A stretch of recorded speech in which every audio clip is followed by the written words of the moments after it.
श्रीमन्महागणाधिपतये नमः।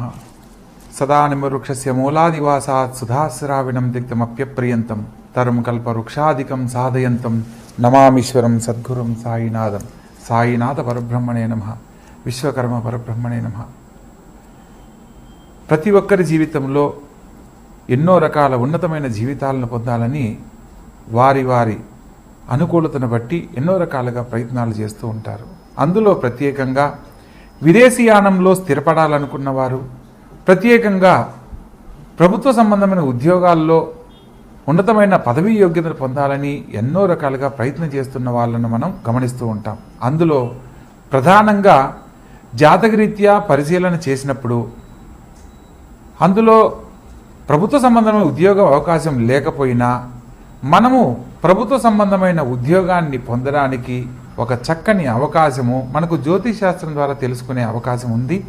అందులో ప్రధానంగా మనము సూర్య భగవంతుణ్ణి ఏ విధంగా ఆరాధించాలి, ఏ సందర్భంలో ఆరాధించడం వల్ల అటువంటి సత్ఫలితాలు పొందగలము అన్న విషయాన్ని మనం తెలుసుకునే ప్రయత్నం చేద్దాం. ఇందులో భాగంగా ఎవరి జీవితంలో అయితే నా జాతకం ప్రకారం ఖచ్చితంగా నేను ప్రభుత్వ ఉద్యోగంలో స్థిరపడతాను అనుకున్న వాడికి ఖచ్చితంగా ఉద్యోగ జీవితం ప్రభుత్వ రీత్యా ఉండడానికి అవకాశం ఉంటుంది.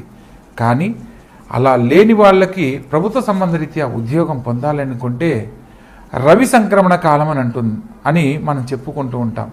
సంక్రమణం అంటే ఒక రాశి నుండి మరొక రాశిలోకి ప్రవేశించే పద్ధతిని సంక్రమణం అంటారు.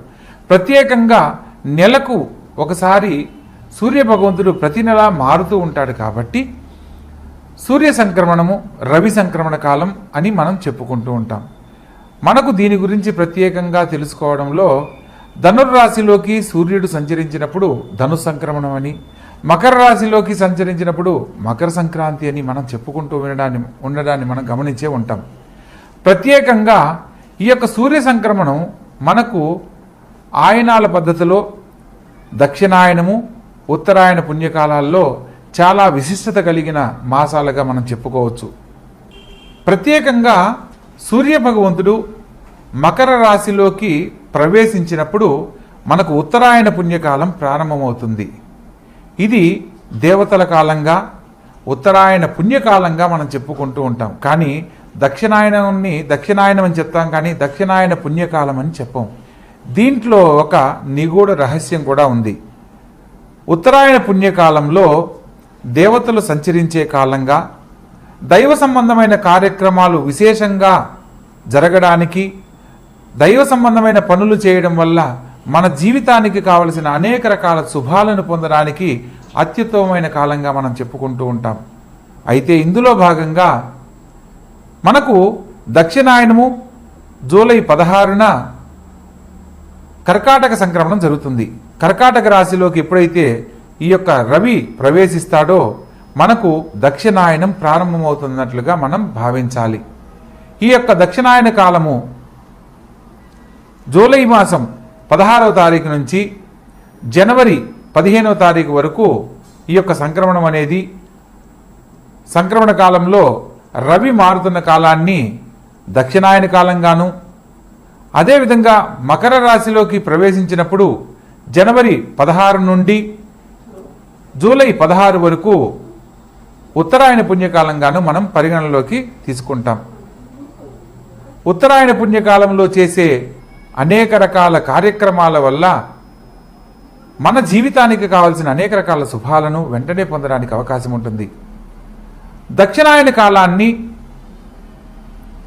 మన యొక్క పూర్వీకులు కాలం చేసిన వాళ్లను ఆరాధించే విధానంలో వారికి స్వర్గలోక ప్రాప్తిని కలిగే అవకాశం లభిస్తుంది అని మనం తెలుసుకోవాల్సిన విషయం. ప్రత్యేకంగా మీరు గమనించండి, దక్షిణాయన కాలంలో పితృదేవతలను ఆరాధించడం వల్ల వారికి స్వర్గలోక ప్రాప్తి కలుగుతుంది అనేందుకు సూచనగా మనకు భాద్రపద మాసంలో బహుళపక్ష పాడ్యమి నుంచి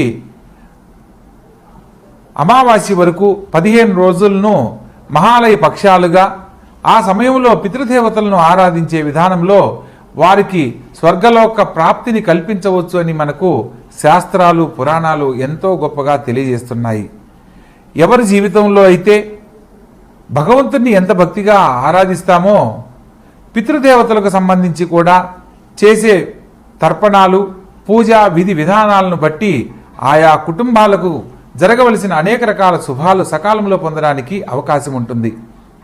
ప్రత్యేకంగా ఈ యొక్క రవి సంక్రమణ కాలంలో మనము ప్రభుత్వ సంబంధమైన ఉద్యోగం కానీ లేదా విదేశీయాన యోగంలో స్థిరపడాలని చేసే ప్రయత్నాలలో ఉద్యోగాన్ని సకాలంలో పొందాలి అనంటే రవి సంక్రమణ కాలం నాడు ఆచరించవలసిన పూజా విధి విధానాన్ని మనం వివరంగా తెలుసుకుందాం.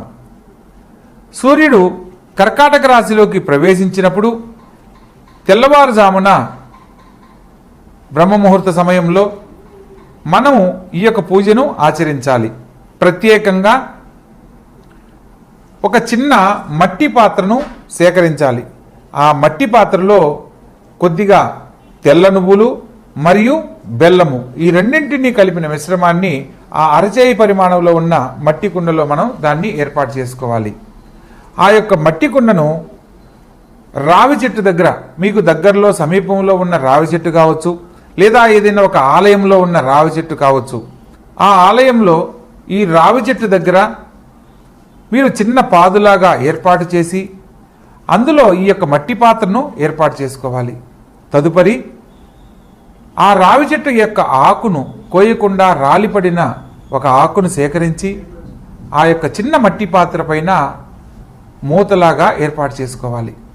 అలా ఏర్పాటు చేసి రావి చెట్టుకు చుట్టూ ప్రదక్షిణ చేస్తూ పరిక్రమ చేసే సందర్భంలో దత్తాత్రేయ స్వామి వారి మంత్రపఠనం ఎవరైతే పఠిస్తూ 21 ప్రదక్షిణ చేస్తారో వారికి కోరుకున్న ఉద్యోగ జీవితం అతి శీఘ్రంగా లభిస్తుంది. ఇక్కడ ప్రత్యేకంగా జాతకంతో ఎటువంటి సందర్భం, ఎటువంటి జాతకంలో అవకాశం ఉన్నప్పటికీ లేనప్పటికీ కూడా వారి వారి జీవితాలలో పొందాలనుకున్న ఉద్యోగం, అది విదేశీయాన యోగం కానీ లేదా ప్రభుత్వ సంబంధమైన ఉద్యోగాన్ని సకాలంలో పొందాలి అంటే ఇది అత్యుత్తమమైన పరిహారంగా మనం తెలుసుకోవచ్చు. ఆ ప్రదక్షిణ చేసే సందర్భంలో దత్తాత్రేయ స్వామి వారి మంత్రం ఓం ఆం హ్రీం క్రోం అహి దత్తాత్రేయాయ కరికరి హూం ఫట్ స్వాహ. మంత్రం మరొకసారి ఓం ఆం హ్రీం క్రోం అహి దత్తాత్రేయాయ కరికరి హూం ఫట్ స్వాహ. ఈ యొక్క మంత్రాన్ని చెబుతూ 21 ప్రదక్షిణ చేసి మనసులో ఉన్న సంకల్పాన్ని చెప్పుకోవాలి. తదుపరి ఆ రావి చెట్టు మొదల దగ్గర కొద్దిగా మన్నును సేకరించి ఇంటికి వెళ్ళిన తర్వాత స్నానానికి ఉపయోగించే నీటిలో కొద్దిగా కుంకుమ పువ్వును కలిపి ఆ నీటితో స్నానమాచరించి మనసులో మీరు ఏదైతే సంకల్పాన్ని చెప్పుకున్నారో రావి చెట్టు దగ్గర ఆ సంకల్పాన్ని మరొక్కసారి గుర్తు చేసుకున్నట్లయితే అతి శీఘ్రముగా విదేశీయాన యోగానికి సంబంధించిన విద్యాభ్యాసం కానీ లేదా H1B వీసా కోసం కానీ లేదా PR కోసం కానీ లేదా విదేశాల్లో స్థిరపడాలనుకున్న మీ యొక్క కోరిక నిమిత్తం ఏదైతే మీ మనసులో సంకల్పంగా చెప్పుకుంటారో అవి అతి శీఘ్రముగా జరగడానికి అవకాశం ఉంటుంది. అదేవిధంగా ప్రభుత్వ సంబంధమైన ఉద్యోగాల కోసం పోటీ పరీక్షల్లో ఎంతోమంది ప్రయత్నం చేస్తూ విఫలమవుతున్న వాళ్ళను కూడా మనం గమనిస్తూ ఉంటాం. కానీ ఎటువంటి ఆటంకం కలగకుండా మీరు కోరుకున్న విధంగా ప్రభుత్వ సంబంధమైన ఉద్యోగం పొందడానికి ఎవరైతే రవి సంక్రమణ కాలంలో ఈ యొక్క పరిహార విధానాన్ని ఆచరిస్తారో వారికి సూర్య భగవంతుని యొక్క ఆశీస్సులతో అతి శీఘ్రముగా మీరు కోరుకున్న విధంగా ఈ యొక్క ఉద్యోగం లభించడానికి ఎన్నో అవకాశాలు తప్పకుండా లభిస్తాయి. ప్రత్యేకంగా చాలామందికి ఒక సందేహం ఉంటుంది, గురువుగారు మేమేమో ఇప్పుడు ప్రభుత్వ సంబంధమైన ఉద్యోగం కోసం ప్రయత్నం చేస్తున్నాము, కానీ రవి సంక్రమణ కాలం కోసం మరలా ఇప్పుడు 1 మంత్ వెయిట్ చేయాలంటే ఇప్పుడు మాకు ఆ పోటీ పరీక్షలు దాటిపోయే అవకాశం ఉంటుంది కదా, మరి మాకు ఎటువంటి పరిహారం తెలియజేస్తారని మీకు సందేహం కలిగినట్లయితే మనము తప్పనిసరిగా అవకాశం ఉన్నప్పుడు రవి సంక్రమణ కాలంలో ఇలా ఆచరించాలి. ప్రత్యేకంగా మనకు ముందుగా ఫలితాలు పొందాలి అని అంటే ఏదైనా ఆదివారం నాడు, భానువారం అని అంటారు, అంటే సూర్య భగవంతునికి సంబంధించిన వారంగా ఆదివారాన్ని మనం అనుసరిస్తూ ఉంటాం. ఆ సందర్భంలో సూర్యోదయ కాలంలో సూర్య భగవంతునికి మనము ఇదే విధానాన్ని అనుసరించి కూడా మనం సత్ఫలితాలు పొందడానికి అవకాశం ఉంటుంది. అందులో దానితో పాటు సూర్య భగవంతునికి సంబంధించిన ఒక మంత్రం ఉంటుంది. ఓం నమో భాస్కరాయ త్రిలోకాత్మనే అముకం మహీపతిమే వశ్యం కురుకురు స్వాహ. మంత్రం మరొకసారి, ఓం నమో భాస్కరాయ త్రిలోకాత్మనే అముకం మహీపతిమే వశ్యం కురుకురు స్వాహ. ఈ యొక్క శ్లోకంలో అముకం అనే పదం దగ్గర మీరు ఏ ఉద్యోగం కోసం ప్రయత్నం చేస్తున్నారో ఆ ఉద్యోగం పేరు కానీ, లేదా ఆ సంస్థ పేరు కానీ, లేదా ఉద్యోగాన్ని ఎవరైతే మీకు ఇస్తున్నారో పర్సన్ నేమ్ కనుక తెలిస్తే హెచ్ఆర్ నేమ్ కానీ అనుకొని మహీపతిమే వశ్యం కురుకురు స్వాహ అని మంత్రాన్ని మనం పూర్తి చేస్తూ సూర్య భగవంతుని చూస్తూ 6 సార్లు అర్ఘ్యం వదులుతూ ఈ యొక్క మంత్రాన్ని పఠించాలి. అలా ఎవరైతే ఉద్యోగం కోసం విపరీతంగా ప్రయత్నం చేసి విఫలమవుతున్న వాళ్ళు, తప్పనిసరిగా ఉద్యోగాన్ని పొందాలి అనుకున్న సంకల్పంతో ఉన్న వాళ్ళు మాత్రం ఈ యొక్క విధానాన్ని అనుసరిస్తే సూర్య భగవంతుని యొక్క ఆశీస్సులతో అతి శీఘ్రముగా మీరు కోరుకున్న ఉద్యోగం మీ సొంతం అవడానికి 100% అవకాశాలు లభిస్తాయి. ఇందులో మనం చేయవలసిందల్లా ప్రత్యేకంగా ఆదివారం నాడు ఆచరించే విధానంలో 6 సార్లు నీటిని ఎలా అయితే సూర్య భగవంతుని చూస్తూ అర్ఘ్యం ఎలా అయితే వదులుతున్నామో 6 సార్లు రవిగ్రహానికి సంకేతంగా ప్రీతికరమైన గోధుమలు కూడా ఒక 6 పిడికిళ్ళు, ఒక పిడికిలి గోధుమలు అలా తీసుకొని 2 చేతుల్లో దోసిట పట్టుకొని ఓం నమో భాస్కరాయ త్రిలోకాత్మనే అముకం మహీపతిమే వశ్యం కురుకురు స్వాహ అని చెప్పి ఆ అముకం అనే పదం దగ్గర మీ యొక్క ఉద్యోగం కోసం ప్రయత్నం చేస్తున్న సంస్థ పేరు కానీ పర్సన్ నేమ్ కానీ అనుకొని ఇలా వదిలివేయాలి. అలా 6 సార్లు చేసి చివరిసారిగా ఒక బెల్లం, అంటే పగలకుండా బ్రేక్ కాకుండా ఉండే ఒక బెల్లం సేకరించి సూర్య భగవంతునికి గనక సమర్పించినట్లయితే అతి శీఘ్రముగా ఈ యొక్క బెల్లం వదలడం వల్ల ఉద్యోగ జీవితంలో ఎదుర్కొనబోతున్న ఇఫ్ ఇన్ కేస్ మనకు ఎవరైతే ఇంటర్వ్యూవర్ ఉంటారో అతను అడిగే ప్రశ్నల్లో మనం ఇబ్బంది పడకుండా మనకు శని భగవంతుని యొక్క చెడు దృష్టి కలగకుండా ఉండడానికి చివరిలో ఈ యొక్క బెల్లాన్ని వదలడం వల్ల సూర్య భగవంతుని ఆశీస్సులతో ఉద్యోగంలో పదవీ యోగ్యత, ఉద్యోగం లేని వారికి ఉద్యోగ లాభం అతి శీఘ్రముగా లభిస్తాయి. కాబట్టి అటువంటి గొప్ప ఈ యొక్క రవి సంక్రమణ కాలంలో ఆచరించే విధానాన్ని తెలుసుకొని ఆచరించి ప్రతి ఒక్కరూ కూడా ఉద్యోగ జీవితంలో గొప్పగా స్థిరపడాలని, మీరు కోరుకున్న జీవితాల్లో ఉన్నతమైన జీవితాన్ని పొందాలని మనస్ఫూర్తిగా కోరుకుంటూ సర్వే జన సుఖినో భవంతు. స్వస్తి. శ్రీమన్మహాగణాధిపతయే నమః. మనము ప్రస్తుతం ఈ యొక్క కర్కాటక రాశిలోకి రవి సంక్రమణ కాలం జరగబోతుంది.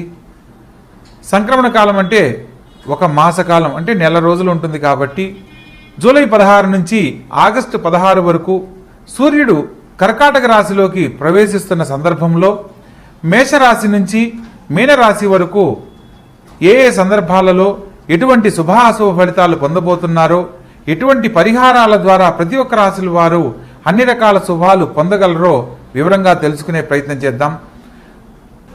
ధనుర్రాశి వారికి భాగ్యాధిపతి అయిన రవి అష్టమ స్థానంలో సంచరించే క్రమంలో ఉద్యోగ జీవితానికి సంబంధించి ఎంత ప్రయత్నించినప్పటికీ కూడా కొంత ఆటుపోట్లు ఎదుర్కోవాల్సిన పరిస్థితి ఎదురవుతూ ఉంటుంది. కాబట్టి ప్రతి ఒక్కరి విషయాలలో కొంత ఆలోచించి నిర్ణయం తీసుకొని ముందడుగు వేయాలి.